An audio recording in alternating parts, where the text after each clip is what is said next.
It's about tribal warfare. Okay. That's where we're at in the U.S. I don't know where you're at in the U.K. You're from India, so I don't really. I'm not from India. Oh, sorry, your parents are from India, so I'm an American citizen. You have your own states. I'm an American, you know. You're an American citizen? Yes. Okay, fair enough. I don't know how you got that, but fair enough. Here's the thing. Are you an American citizen? Absolutely. Okay. But here's the thing. Not sure how you got that. Okay. Born here. Okay. Born here, and my family lineage is settlers from the 1500s, so I have some stake in the claim here, okay? But you're a little different. But you're than a yours. descendant of immigrants, settlers, I didn't know. Colonialists. Yeah, you colonials. You don't look very Native American to me. I am Native American. Whites are Native Americans. What are you talking about? You're not. What are you talking about? You're Whites not. are Native Americans. Really? I think what was happening before the 1500s? I think you're getting confused with it. I don't mind going on a tangent, but what was happening before the 1500s? Calm down. I think you're getting. What was happening before the 1500s? There was indigenous people here that came here from Asia. Do you know what indigenous means? Listen, before indigenous America, people come from somewhere else. Why do you ask a question if you're going to interrupt? I'm not sure if you know what the meaning of indigenous means. I do know what it means. It means like they came here first, right? They came here from Asia by way of land bridge. Have an argument with Neil deGrasse Tyson or anybody else about that. I don't care. Is he an American? I genuinely don't care. Yes, he is. Okay, just checking. My point is, okay? Nothing to do with crime. So far, you've agreed with me that these people are criminals. Because you're derailing, dude. I'm trying to stay on track. You literally sat down and asked me where I'm from. I think you derailed this conversation from the get-go. By that, but I'm not offended. I'm just wondering what it has to do with crime. I'm always curious. We're going to talk about immigration. Don't worry. Later on, you can come back. I hope so. Right now, you're doing a very bad job of making the case that he's not pro-crime. I just got a round of applause. I could probably get another one actually if I asked for it. Wow. So I don't think I'm doing this how as you bad. Get rounds of applause? You sit in a room with 20 people who agree with you. Wow, amazing. Amazing. Native Americans now are not Native Americans. And the reason they're not Native Americans is because they did not form a country called America. They are not native. America is a country. It's not just a place. It's not just a plot of land. It is a country. And before America was formed as a nation, this place was not America because America didn't exist. America existed when it was formed.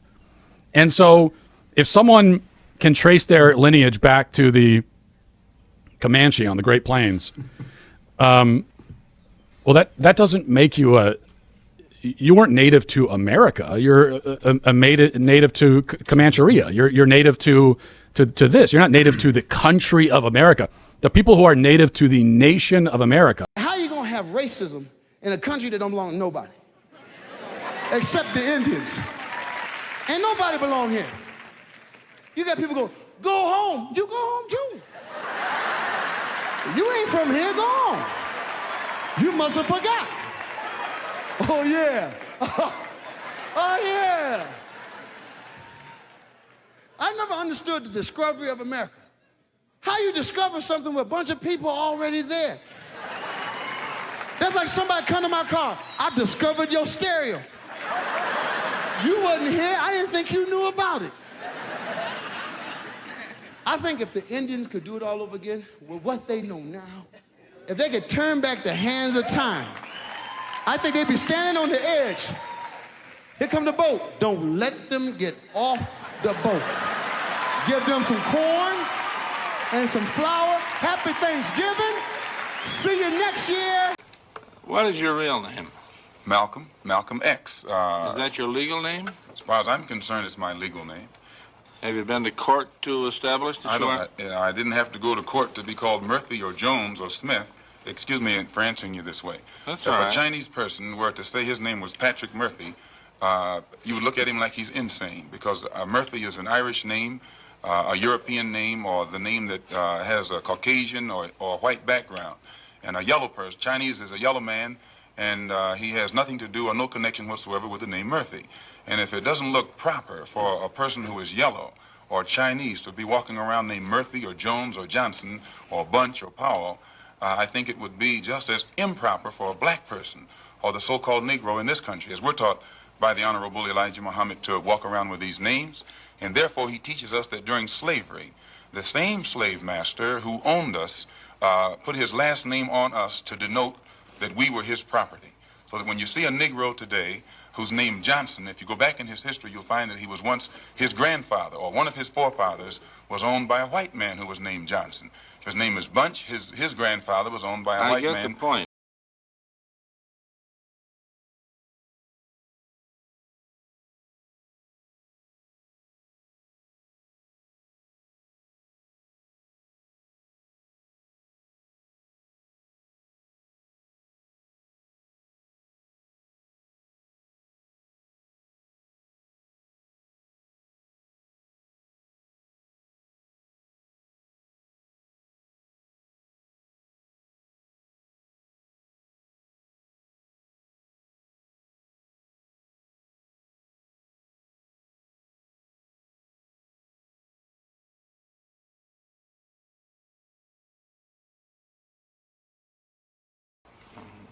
Well, now, while you don't care to discuss your former name or the name that the slave master gave to your antecedents, it is a matter of record that Muhammad's last name was Poole, Elijah Poole. No, that's the name that his slave master gave to his grandfather or great-grandfather, but that's not his name. Well, his mother and father thought when they called him Elijah Poole that was his name. They didn't know any better. Well, if they didn't know any better or not, they thought that was his name. Yes, sir, but sir... Well, what I'm trying to find out is when did he cease to be Elijah Poole and get to be Elijah Muhammad? In 1931, I think it was, in Detroit, he was taught the true history of our people and made aware at that time that he was wearing an English name, and by not being an Englishman, he looked out of place. And his teacher gave him the name that he's wearing today, Muhammad Elijah. The amount of people who got so offended about my video about a Russian part black poet who basically formed Russian language is insane. First, I have a question for you. Why does it even offend you so much? You are not even Russian, you have nothing to do with Russia, you have nothing to do with Russian history, and you have nothing to do with Russian language. So if me, a Russian person who was born and raised in Russia, if it doesn't offend me, and I personally don't know a single Russian who finds it offensive or something, why do you care so much? And there are many people who say that he wasn't even black, that he is 100% white. First, a little information for you that he did get bullied by some people because of his looks and that he looked different. He had very curly hair, and the thing that even though he got bullied, he still loved his roots and he was proud of his roots. So if he himself is telling you guys where he's coming from, why are you all in denial? And his grandfather had a very interesting life, and I'm gonna make another video on him. She said, pets are welcome, Native Americans are not. I can't. The Department of Justice is suing a South Dakota hotel for refusing to serve natives. Connie Uri, who is listed as president of Resto Corporation, owner of Grand Gateway Hotel and its casino, shared this publicly. I really do not want to allow natives on property. They unalive each other, walk around with guns. The problem is we do not know the nice ones from the bad natives, so we just have to say no to them.